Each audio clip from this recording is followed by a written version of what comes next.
On April 4th, 2017, Persona will be hitting store shelves all across North America. Now, why is this important, you might ask? Because Atlus needs your support in showing the world that we need more games like Persona. Games where the developers clearly sink their heart and soul into creating something engaging, stylish, and original. Now, my name is Corey from Console Crashers, and today we're going to be taking a look at 5 reasons why you should be buying Persona 5. Now, before we start, some of you might be asking a rather important question. What is Persona? Well, Persona is a turn-based dungeon-crawling JRPG with a strong emphasis on social connection with friends, monster collecting, and school life. Now, if this sounds strange, it's because it is. But Persona blends these elements together so naturally that you honestly couldn't see one of these elements without the others. Now, people often ask me to describe Persona in a few words, and I find it difficult to capture all of the amazing things that Persona really does bring to the table. But if I had to explain it, it would probably be something along the lines of a spice-of-life Japanese anime meets a traditional JRPG, where you collect demons kind of like Pokemon, and you have relationships, you can fall in love, get a job, go dungeon crawling, and never find yourself being bogged down by anything that happens in the game. Persona is a truly glorious experience, and from here on out, I'm going to tell you why. So let's just jump on into it. 5 reasons you should buy any Persona: the music, the music, the music, the music, and the music. Oh my god, Persona has amazing music. But in all seriousness, let's just get on with it. Now, before this video ends, I hope to give you guys 5 solid reasons as to why you should buy Persona 5. And I feel like a good way to do that is kind of start with my personal stories behind why I love the Persona series. So my first interaction with Persona actually goes all the way back to the launch of Persona 3, where I was working at an EB Games at the time, and Persona 3 had come out, and it was a game I had never heard of. I had never heard of the Shin Megami games, and it was one of these things where I was interested in it because I liked JRPGs, I liked anime, I liked all that kind of stuff. And I remember the lineups for Persona 3 were huge, and I remember saying to a colleague, what the hell is this thing? What the hell is Persona? And anyways, tons of people bought it, and I think I had set one aside for myself just because I wanted to buy it and try it out. And eventually I bought it, but I didn't get a chance to play it. I kind of kept it aside, kept it sealed. I don't know, I just didn't have the time. So eventually I was talking to a buddy of mine who had played Persona 3, and he told me to play it. He said, this is probably the best RPG I have ever played, and I'm a huge fan of other RPGs, Final Fantasy, Dragon Quest, anything else. I freaking love RPGs, but this is the best, and you're going to love this one more than anything. So I was like, I should play it, but I was busy at the time, whatever, and eventually Persona 4 had come out, and I didn't pick it up. I just kind of left it on the back burner. I kind of forgot about the series, and one day I was telling my girlfriend, Stephanie, that Persona 4 was a game I was interested in, thought maybe I should collect the Shin Megami series because I had gotten into some of the other Shin Megami games by that point, and I wanted to try Persona. But I didn't have Persona 4, and there was one place in town that still had it, and it was ridiculously expensive, so I didn't bother to buy it. Then one day, she came back from a trip, and she told me that she had found a copy of Persona 4 that was kind of banged up a bit, but it looked like it still worked. And I opened up the case, and everything was there. It had the booklet, it had the soundtrack, it had the game, but the case was in pretty rough condition, so I was like, okay, whatever. So I brought it home, and I think I kind of intended to treat it like Persona 3, where I was just going to set it aside and do other things, because there was a bunch of AAA games at the time. And I don't know why, but I popped in Persona 4 one night. And you can ask Steph, this game consumed my life. I started playing it, and it was a bit of a slow start, but within about 2 to 3 hours, the characters just grabbed me. And all of a sudden, I found myself just wanting to go back to Inaba and spend more time with my friends and kind of figure out the mystery as to what's going on and who's been killing people and throwing their bodies into the TV world. And I know, bear with me, like I said, Persona's a bit of a strange story, but it was one of these things where it was executed really well, and even though it had this really, really slow pace, it did a good job at introducing you to every one of the mechanics, because it's such a vast game. You start off just learning about the people around you and the social aspects, and then you get tossed into dungeon crawling, and then learning about how you can grab a part-time job, and how you can go hang out with friends, or you can increase your stats, your things like your intelligence, or your charm, or your charisma, like things like that.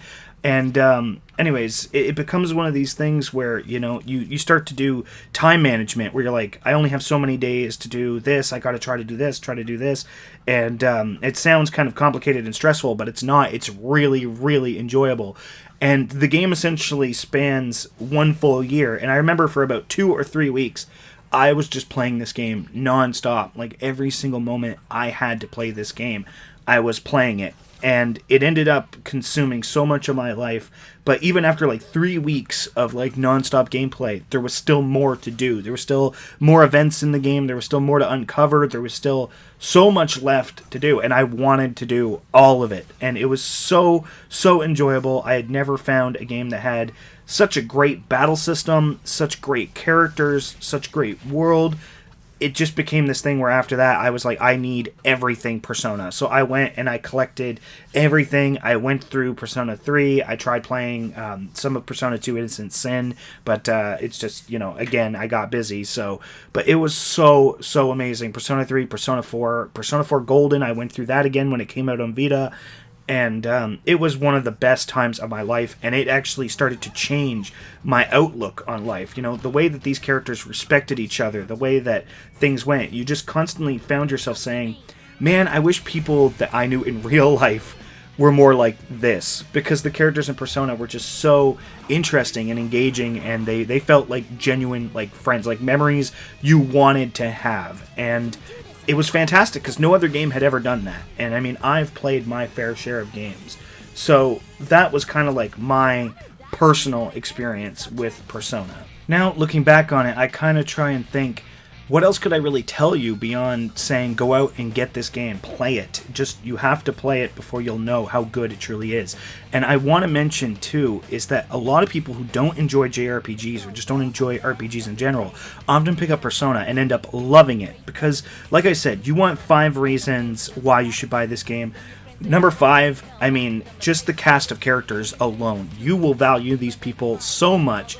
And I can't speak directly for Persona 5 because I haven't played that one specifically, but they're looking like a fantastic group of characters. But Persona 4, Persona 3 had such an amazing group of characters, and from what I'm hearing from this one, it's the same thing. These will be people you truly, truly enjoy spending your time with, and you'll want to keep coming back. Secondly, just the battle system. For a JRPG, Persona's battle system is just so well done. Just the idea that, you have these things called all-out attacks, where essentially if you've honed an enemy's weakness, the enemy will then they'll get dropped into a weak state, and then you can choose to, gang up on them and do massive damage. Or, alternatively, in Persona 5, you can actually talk to the enemies and try to get them to join you. Thus, there's also another thing I should probably mention with that is also the idea of personas. You essentially have these personas which are like manifests of your inner self, and they appear as these monstrosities in the game to combat shadows, which are the main antagonists of the games. And essentially, as the main character, you can switch out your persona with other personas that you've collected, all based on social links that you've made with other people. So those characters from, Part 5, or I'm saying, great characters, the social links that you've made with those people will thus make your monster stronger. And in battle, essentially these social links end up making it so that you can succeed in these tougher fights. And it goes to show just a great sense of unity between the characters, and really makes these relationships matter. So that there is something that is probably one of the coolest features, and I think that integrating the social aspect with the actual combat aspect really gave more value to it overall. So that's one of my favorite parts. Another reason, simulation games are just so rare nowadays, and this one really allows you to do so much. with being an RPG and essentially allowing you to go dungeon crawling and all this stuff, I mean, that's great, but there's thousands of games that let you do that. There's not a whole lot of them that let you grab a part-time job or go share a meal with a friend or do things like that. If you want, there's times where you can just chill out, go to school, or read a book, you know, you got to answer quizzes, you got to do things like that, and it's I mean, it sounds weird. It sounds like, man, why would I ever want to play that? But once you actually are, it's just like, it's like living another life completely. And it's so amazing. But like, for me, probably the biggest reasons to get Persona is kind of really almost everything I've already gone over. It's the relationships, it's the friendships, the memories, the way the game flows. I mean, Persona, I don't want to speak too soon, but I mean, every Persona that I've ever played seems to be almost glitchless, where there's just, like, the game feels so enthralling, like, you know, you're never broken out of that reality that they kind of create for you. The developers themselves, too, which this is another reason. Atlus is such a dedicated group of people. I mean, if you look at how many people work for Atlus, I think it's like 120 or 160 something. These guys have been dedicating their lives to this, and I mean, I know that sounds like a lot of people, but I mean, just look at Capcom, who has over 6,000 employees, you know, Square, which I think has somewhere over 3,000, you know, like, they create AAA titles, and even a lot of those games are buggy, and I don't want to call out any game specifically, but those games are so buggy, they're so, I don't know, uninventive, uncreative. And then you got Atlus, the small team, which was in the midst of bankruptcy, you know, well, not necessarily bankruptcy themselves, but their parent company had some serious issues until eventually Atlus was bought by Sega. And they struggled through this entire development cycle of Persona 5 because it was something that they kind of truly believed in. And really, it really showed. I mean, if you look at the reviews from the game's release in Japan, the reviews are fantastic. I mean, they're absolutely amazing. And I saw some of the reviews for the North American version already. There was like one or two I'd seen, and they both gave the game 100 out of 100. And I'm just like, I have no doubt that it deserves that. And I don't say that very easily because there are so many games that come out nowadays that the level of hype is so huge. But by the end of it, you're just like, that game was such a disappointment. And I honestly don't believe that we're going to get that with Persona 5. I believe Persona 5 will be exactly what we expect, and it should be a game that you should be hyped about. And if you guys have any questions about Persona 5, about Persona in general, leave it down in the comments section below, and I will do what I can to get back to you guys ASAP, because showing your support for Persona is something that's actually like one of the few things in games that I'm like, yeah, no, this needs to happen. If they actually ended up going on Kickstarter to do a Persona, I would fund it. And I'll be honest, I have not funded anything on Kickstarter because, I don't know, I've just never seen anything that I've believed has been truly worth it. But this would be worth it. Okay, so April 4th, all across North America, Persona 5 comes out. You guys need to check it out. It will be one of the best games you've ever played, and I know you will not regret it. Alternatively, if you want to play some of the other Personas, I know that Persona 4 and Persona 3 Fest are both available on the PSN for PS3 owners, and I think you can get Persona 4 Golden on the Vita for like the PSN download station or whatever. So anyways, guys, thank you very much. This was a long, unscripted rant about Persona, but hopefully you enjoyed it. If you like it, hit that like button. If you like Persona, hit that like button. And leave a comment down below, and I will see you guys all next time. Thanks a lot, guys.